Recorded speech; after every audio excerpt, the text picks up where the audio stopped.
Selanjutnya ada tujuan tutorial. Jadi tujuannya yang pertama yaitu mampu memahami konsep dasar pengukuran beban kerja mental. Yang kedua, mampu melakukan pengukuran dan menganalisis hasil pengukuran beban kerja mental secara subjektif dengan menggunakan metode NASA TLX. Yang ketiga, mampu menginterpretasikan dan menganalisis skor perhitungan beban kerja mental pada pekerjaan tertentu. Dan yang keempat, mampu memberikan rekomendasi berdasarkan hasil analisis beban kerja mental.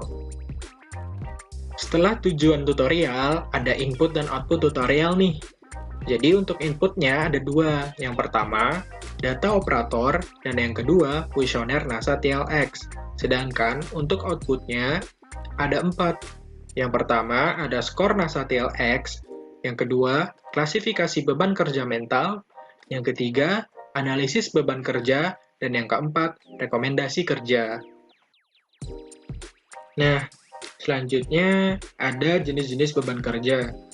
Teman-teman pasti masih ingat dong waktu tutorial modul fisiologi kerja udah pernah dijelaskan terkait hal ini? Ya, jadi beban kerja terbagi 3 berdasarkan cara pengukurannya. Yang pertama, ada beban kerja fisik yang diukur menggunakan denyut nadi, energi ekspenditur, dan konsumsi oksigen. Yang kedua, beban kerja mental, yang dapat diukur dengan subjektif menggunakan kuesioner NASA TLX. Dan yang ketiga, ada beban kerja waktu, yang dapat diukur dengan menggunakan stopwatch dan work sampling. Nah, sesuai dengan judul pada tutorial kali ini, kita akan fokus pada pembahasan mengenai beban kerja mental. Beban kerja mental sendiri merupakan selisih antara tuntutan beban kerja dari suatu tugas dengan kapasitas maksimum beban mental seseorang dalam kondisi termotivasi. Kondisi termotivasi di sini merupakan kondisi ketika seseorang sudah memposisikan dirinya berada di pekerjaan tersebut tanpa paksaan atau tuntutan lain dan dalam performansi yang tinggi. Nah, teman-teman, ternyata beban kerja mental itu tidak hanya dapat terjadi akibat tugas-tugas yang menumpuk saja loh. Menurut Tarwaka tahun 2004, terdapat 2 faktor nih yang mempengaruhi beban kerja mental seseorang. Yang pertama, ada faktor eksternal. Nah, jadi faktor eksternal ini merupakan faktor atau beban yang berasal dari luar tubuh pekerja. Contohnya, yang pertama itu ada tugas-tugas yang bersifat fisik, seperti stasiun kerja, tata ruangnya, kondisi kerja, alat kerja, dan sarana yang digunakan dalam bekerja. Nah, yang kedua, ada organisasi kerja. Organisasi kerja di sini seperti lama waktu bekerja, waktu istirahat yang diberikan, shift kerja, serta tugas dan wewenang dalam pekerjaannya tersebut. Contohnya nih, ketika teman-teman menjadi ketua, tentu bebannya akan lebih berat jika dibandingkan dengan teman-teman ketika menjadi staf. Nah, terus yang ketiga, itu ada lingkungan kerja. Jadi, lingkungan kerja ini juga berpengaruh terhadap beban kerja mental teman-teman loh. Nah, lingkungan kerja dapat dibedakan menjadi 4 lagi nih. Yang pertama, itu ada lingkungan kerja fisik. Nah, lingkungan kerja fisik ini meliputi suhu, getaran, kebisingan, dan pencahayaan. Kemudian, yang kedua, ada lingkungan kerja kimiawi. Ini meliputi zat-zat radioaktif, zat-zat kimia, dan kadar oksigen. Yang ketiga, ada lingkungan kerja biologis. Ini dipengaruhi oleh virus, bakteri, mikroba lain yang dapat mempengaruhi performansi pekerjanya. Nah, yang keempat, ada lingkungan kerja psikologis. Jadi, untuk lingkungan kerja psikologis ini merupakan suasana ketika teman-teman sedang mengerjakan pekerjaan, apakah kondisi kerja kondusif atau tidak. Nah, contohnya, misalnya teman-teman sekarang kan lagi studi from home nih. Nah, teman-teman bisa lihat tuh apakah lingkungan kerja teman-teman mendukung, seperti apakah pencahayaannya cukup dan sesuai standar, apakah lingkungannya kondusif, tidak terdapat kebisingan yang dapat mengganggu proses pembelajaran dari teman-teman. Jika hal-hal tersebut tidak terpenuhi, tentunya akan berdampak kepada beban kerja mental yang teman-teman rasakan. Seperti yang sudah dijelaskan di awal, ketika teman-teman mengalami beban kerja mental yang tinggi, tentunya akan menimbulkan dampak pada diri teman-teman. Dampaknya dapat kita klasifikasikan menjadi 3. Nah, yang pertama ada gejala fisik, seperti sakit kepala, pusing, gangguan pola tidur, dan nyeri pada leher atau tulang belakang. Yang kedua, ada gejala mental, seperti jadi mudah lupa, suka cemas, dan mudah tersinggung. Dan yang ketiga, ada gejala sosial, seperti jadi banyak merokok, suka minum alkohol, menarik diri, atau lebih suka menyendiri. Ya, ada pengendalian beban kerja mental. Cara mengendalikannya, yang pertama, beban kerja mental harus disesuaikan dengan kemampuan dan kapasitas kerja pekerjanya. Misalnya nih, teman-teman sebagai mahasiswa sehari hanya bisa mengerjakan 2 tugas kuliah plus 1 kali rapat. Nah, kalau misalnya ada tugas kuliah lagi, itu teman-teman bisa mengerjakan di keesokan harinya. Yang ketiga, memberikan kesempatan untuk mengembangkan karir, mendapatkan promosi, dan pengembangan keahlian. Nah, jadi kita sebagai pekerja atau mahasiswa juga harus diberi kebebasan dan kreativitas untuk mengerjakan tugas agar kita tetap dapat mengeksplorasi diri. Tapi tentunya harus dalam aturan yang sesuai. Kemudian yang kelima, tugas-tugas harus didesain untuk dapat menyediakan stimulasi dan kesempatan agar pekerja dapat menggunakan keterampilannya. Misalnya, kalau teman-teman jago matematika, ya teman-teman dikasih tugas matematika. Kalau teman-teman bisa desain, teman-teman mengerjakan desain.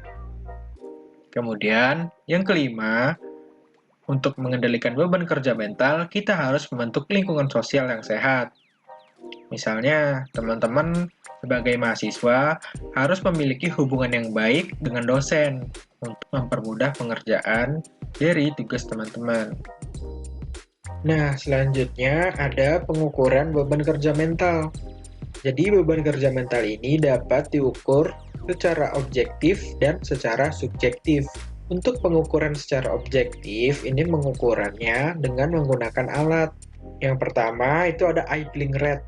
Jadi, di eye blink rate ini, pekerjaannya itu diukur dengan berasosiasi kepada kedipan mata yang lebih sedikit dan durasi kedipan yang lebih pendek.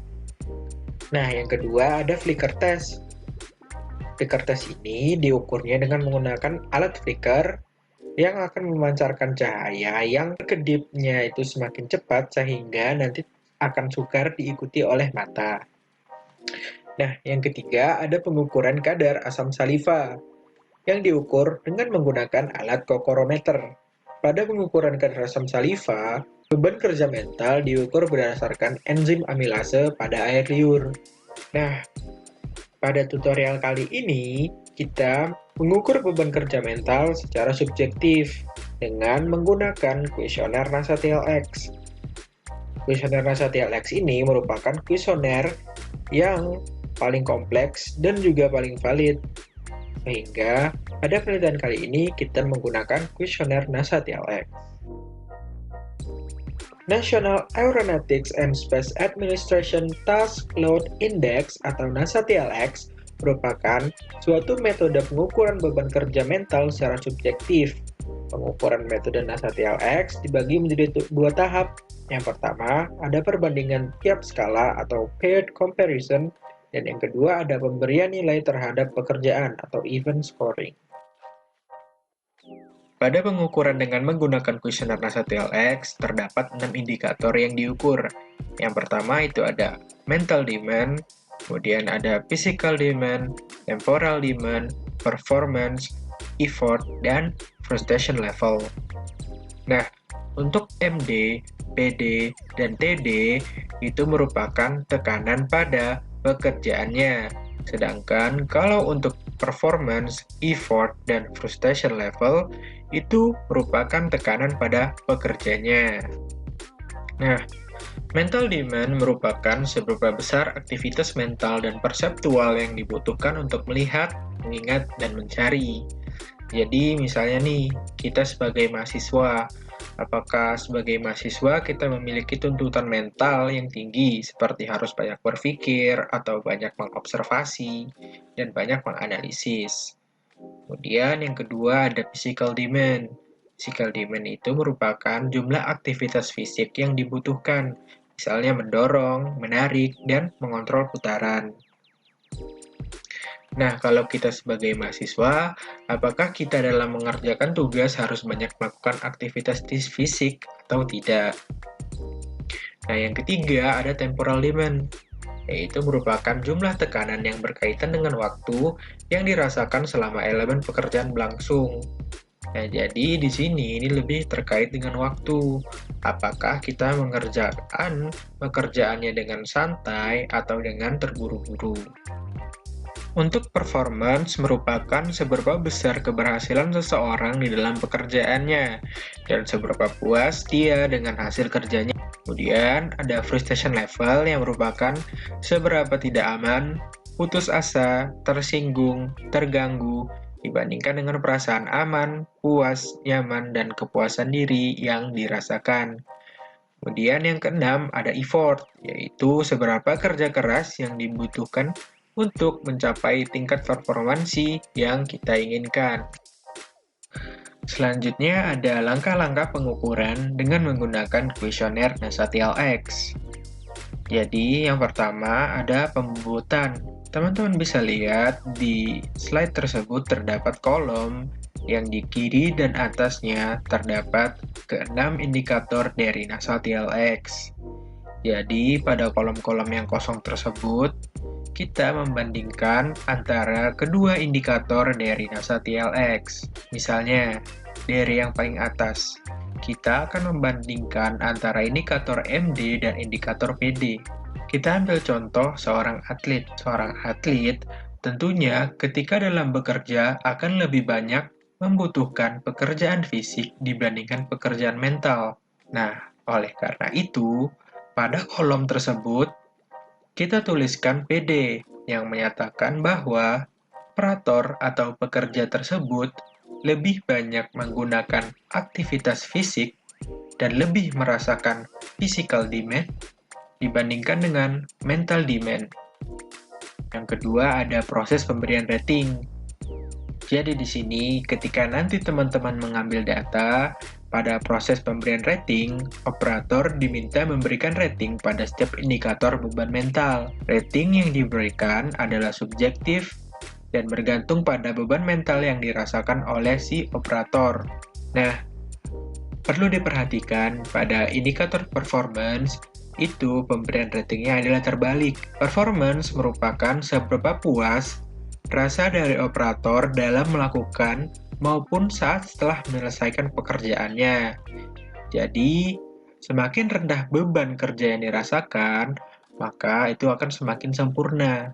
Dan jika semakin tinggi, maka semakin besar pula beban kerja mental yang dirasakan oleh si operator. Nah, setelah pemberian rating, selanjutnya kita menghitung nilai produk. Nilai produk didapatkan dari rating dikali bobot faktor. Nah, setelah mendapatkan nilai produk, selanjutnya kita menghitung WWL atau Weighted Workload. WWL merupakan jumlah akumulasi dari nilai produk. Setelah kita mendapatkan nilai Weighted Workload atau WWL, selanjutnya kita menghitung nilai rata-ratanya dengan membagi hasil WWL tadi dengan 15. 15 merupakan jumlah indikator yang ada pada tabel pembobotan pertama tadi. Nah, setelah skor WWL dari operator kita ketahui, maka kita dapat mengklasifikasikan beban kerja mental yang dirasakan si operator berdasarkan tabel yang terdapat pada slide. Nah, sekarang biar lebih jelas, kita langsung masuk aja ke contoh soal. Jadi, di sini kita akan mengukur beban kerja mental pada sopir angkutan umum, sopir taksi, dan sopir travel di salah satu terminal di Yogyakarta. Yang pertama, Kita akan melakukan pembobotan. Pada pembobotan ini, kita akan menanyakan kepada operator terkait perbandingan dari dua indikator yang ada pada tabel. Apakah dia operator lebih merasakan MD daripada PD atau sebaliknya.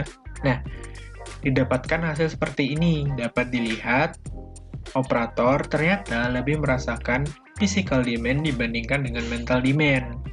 Operator juga lebih merasakan temporal demand dibandingkan mental demand. Selanjutnya kita merekapitulasi berapa jumlah MD yang dirasakan oleh si operator, jumlah PD, jumlah TD, jumlah OP, jumlah EF, dan jumlah FR-nya. Didapatkan hasil seperti ini. Kemudian yang kedua, kita memberikan pembobotan rating pada tiap-tiap indikator NASA TLX. Didapatkan hasil seperti ini. Perlu teman-teman ingat pada on performance, pemberian ratingnya adalah terbalik. Semakin rendah nilai on performance, maka semakin rendah pula beban mental yang dirasakan oleh si operator. Artinya, semakin sempurna. Dari rating tadi, dari ini merupakan tabel rating yang sudah disederhanakan.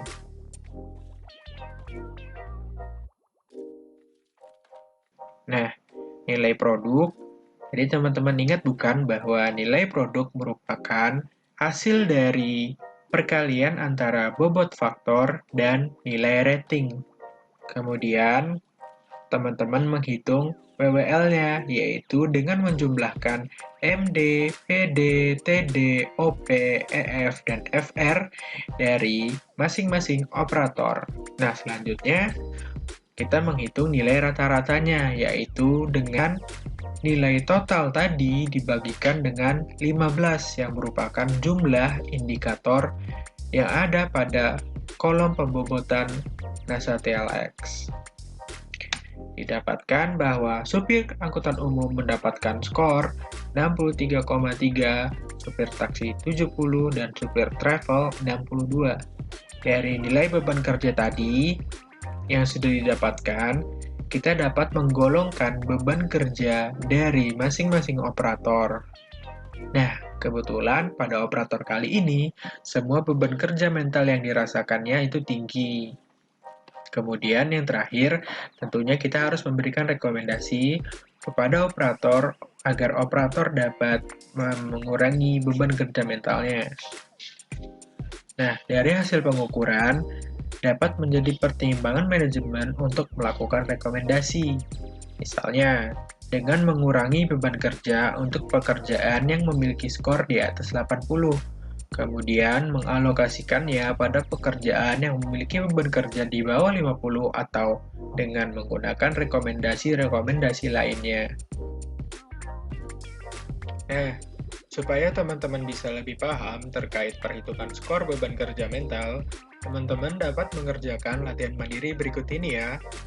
Nanti, ketika kelas tutorial, apabila ada asisten yang bertugas bertanya tentang hasil perhitungan latihan mandiri ini, teman-teman bisa memberikan jawaban, sehingga teman-teman nanti akan mendapatkan nilai tambahan untuk post-test dan laporannya. Alhamdulillah, pembahasan materi beban kerja mental telah selesai. Saya yakin teman-teman dapat memahami penjelasan saya dengan baik. Jangan lupa untuk memahami kembali materinya, dan apabila teman-teman masih ada yang dibingungkan, sekarang bisa dicatat dulu pertanyaannya, sehingga nanti bisa ditanyakan di kelas tutorial teman-teman. Sekian dan terima kasih. Assalamualaikum warahmatullahi wabarakatuh.